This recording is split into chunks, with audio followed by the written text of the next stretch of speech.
You have $1,000 and you're ready to put it to work in the stock market, but where do you actually start?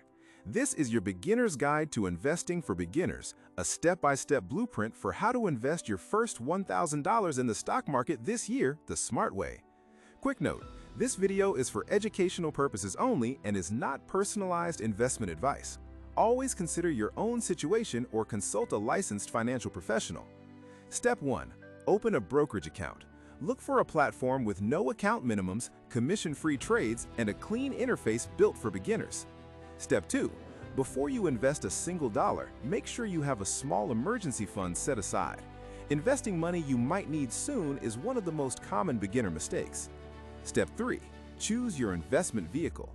For most beginners, low-cost index funds and ETFs are the single best starting point, offering instant diversification across hundreds of companies with one purchase.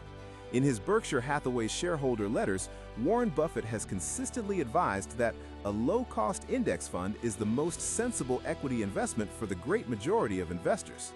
Step 4. Think about portfolio allocation. A simple beginner framework pairs a broad U.S. market fund with an international fund, spreading your risk across the global economy. Step 5. Automate and stay consistent. The real power here isn't your first $1,000, it's compound interest doing its work over years and decades. Historically, the stock market has rewarded patient, long-term investors, but markets can and do decline, sometimes sharply, and past performance never guarantees future results. Set it, keep contributing, and let time do the heavy lifting.